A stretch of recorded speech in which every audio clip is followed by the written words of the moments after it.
Forget about 8 hours sleep. Forget about going to bed by 10 p.m. Forget about all the right and wrong when it comes to sleeping. Just do this. Go to bed when you are tired. And literally that is it. Go to bed when you are tired. Well, I'm going to change it slightly. Go to bed when you can't keep your eyes open, sleepy. But so much to unpack there.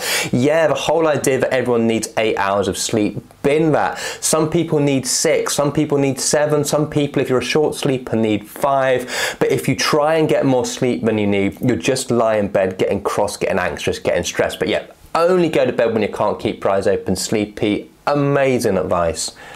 That's it. Seriously.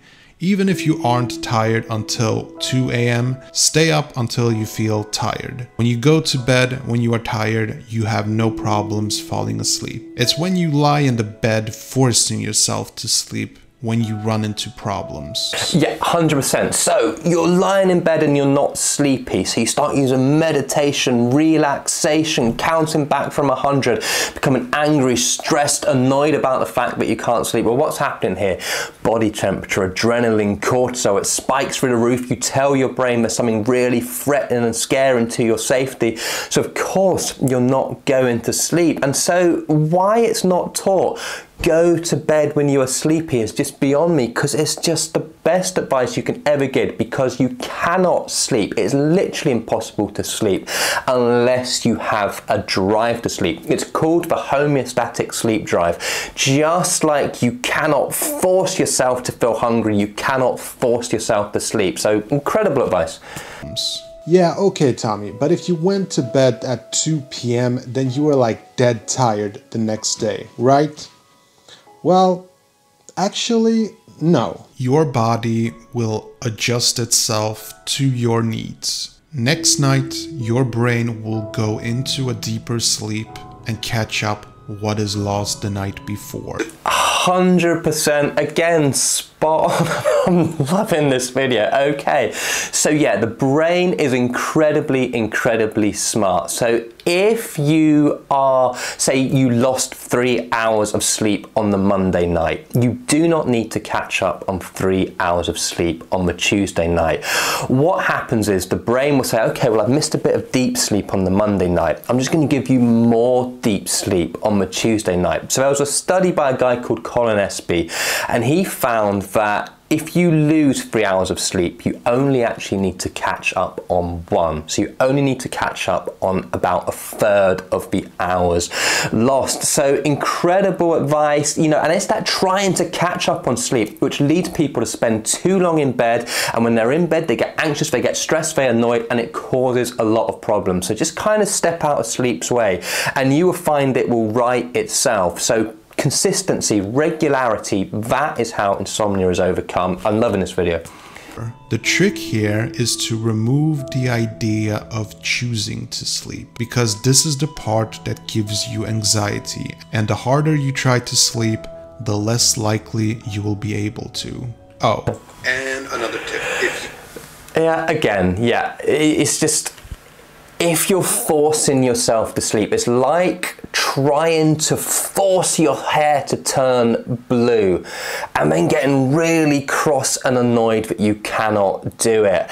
So yeah, you cannot force yourself to fall asleep. You cannot force yourself to get to the moon on a skateboard. It is just so counter of what sleep is.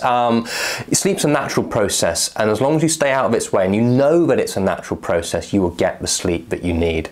If you go to bed and can't fall asleep, get up instantly. Go and chill in the living room, read something, watch TV, have a snack. The idea here is to get the sleep anxiety out of your head and out of your bed. Yeah, fantastic. So this in CBTi is called stimulus control. I'm going to tweak what he said. Get up instantly.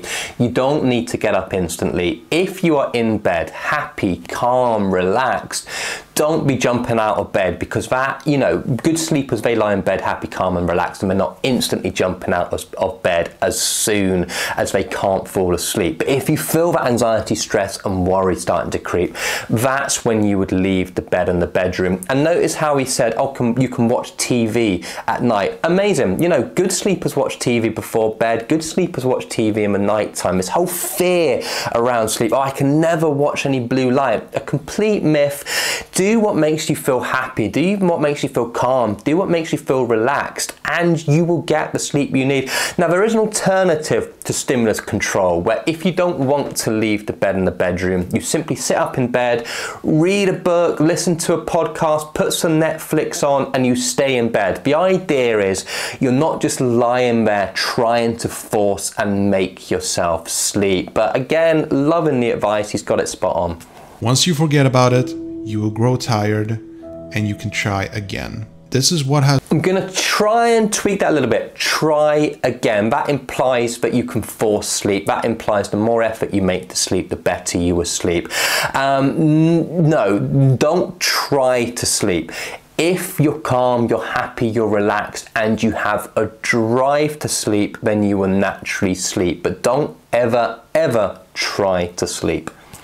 This is what has worked for me for the last 10 years of my life. I followed these two simple rules. 1, go to bed when tired, and 2, get up if you can't fall asleep. Yeah, and so these are great pieces of advice. I'm going to add my third one, and then also he's going to come up with another tip which is also really good. So this third piece of advice, wake up at the same time every single day. Now, why is this so important? Well, you are anchoring what called your body clock, and you are anchoring your sleep drive if you do this. So to very simply explain why this is so important, say you're a person who needs 7 hours of sleep, and to produce that sleep you need to be awake for 17 hours. So if you wake up at 7 o'clock in the morning, you need to be awake for 17 hours to produce your 7 hours of sleep. That means you're going to start feeling sleepy the next night at around about midnight. Now remember what I said in the earlier video, earlier in the video, you cannot sleep unless you are sleepy. So you feel sleepy at around about midnight, and as long as you're not anxious, stressed and worried, you naturally drift off to sleep. Now say you wake up at 10 o'clock instead.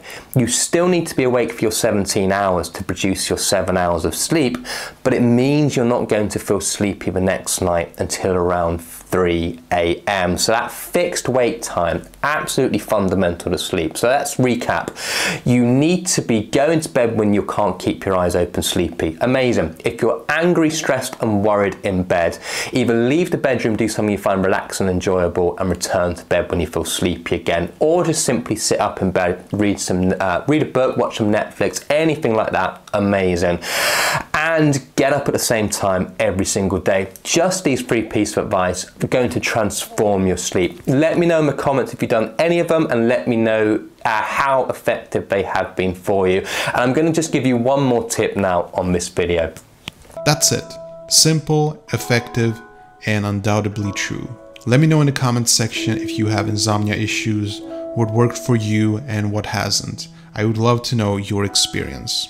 Oh, and I just have one extra tip: power naps. I take a power nap almost every evening just after I eat dinner, and it really gives more energy to my evenings, and it doesn't ruin my sleep at all. Just keep it short. 20 minutes power nap is wonderful. Slightly change that one as well. Napping's fine, but don't use naps to compensate for poor quality sleep at night time. You want to fix your nighttime sleep in first.